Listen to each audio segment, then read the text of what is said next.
Hello बच्चों, let's see the question. The question is during ovulation the ovary releases. ठीक है, कि जब ओव्यूलेशन होता है, ओव्यूलेशन किसे बोलते हैं बेटा, कि ओवरी से ओवम का रिलीज होना इनटू द ओविडक्ट, उसे हम बोलते हैं ओव्यूलेशन। ठीक है, तो उस टाइम ओव्यूलेशन के टाइम जब ओवरी क्या रिलीज करती है, मतलब ठीक है, उसमें से मतलब जैसे oogenesis की प्रोसेस है बेटा, इसे सबसे पहले हम देखते हैं oogoनियम बनता है। oogoनियम होता है that is diploid in nature. उसके अंदर बेटा माइटोटिक डिवीजन होती है। माइटोटिक डिवीजन से बनता है बेटा primary oocyte। Primary oocyte is also diploid in nature. Primary oocyte के बाद बेटा उसके अंदर क्या होता है, मियोसिस फर्स्ट होता है। मियोसिस फर्स्ट जब होता है तब बनता है बेटा एक सेकेंडरी oocyte बन जाता है और एक बनती है बेटा पोलर बॉडी। ठीक है, अब ये पोलर बॉडी ना, इसके अंदर एसिमेट्रिकल डिवीजन ऑफ साइटोप्लाज्म होता है। सेकेंडरी oocyte के अंदर ज्यादा साइटोप्लाज्म रहता है, पोलर बॉडी के अंदर बहुत कम अमाउंट में साइटोप्लाज्म रहता है, जो बाद में जाके डिजनरेट हो जाती है। ये पोलर बॉडी क्यों बनती है बेटा, क्योंकि मियोसिस सेकंड फर्स्ट होती है। जो मियोसिस होता है ना, वो रिडक्शनल डिवीजन होती है, मतलब डिप्लॉयड से हैप्लॉयड बनाने को होता है। ठीक है, तो अब क्या होता है, ये इतना प्रोसेस होता है oogenesis का, इतना प्रोसेस बेटा किसमें होता है, ये प्रोसेस होता है ओवरी के अंदर।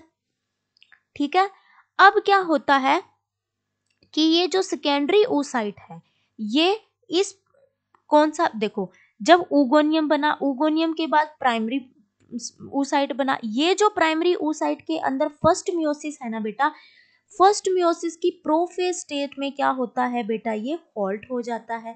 इतनी प्रोसेस कहाँ पे होती है बेटा, कि जब ये फीमेल मदर के बॉडी के अंदर, वॉम्ब के अंदर होती है ना, तभी ये इतनी प्रोसेस हो जाती है।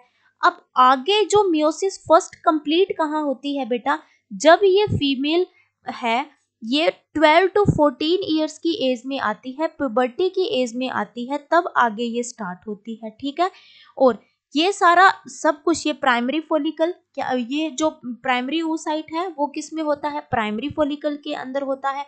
फिर आगे इसके साथ साथ फॉलिकल्स की भी ग्रोथ होती रहती है बेटा। ठीक है, तो ये जो सेकेंडरी oocyte है ना बेटा, जब फॉलिकल्स की ग्रोथ से एक फॉलिकल बनता है बेटा, जिसे हम बोलते हैं मैच्योर फॉलिकल।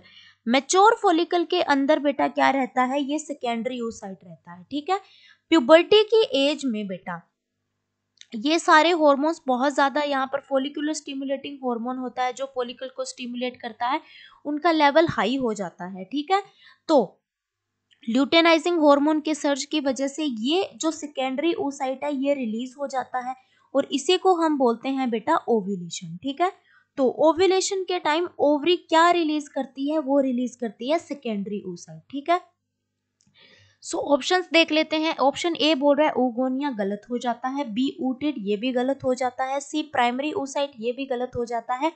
डी है secondary oocyte। So option D is the correct option. Thank you बच्चों and all the very best.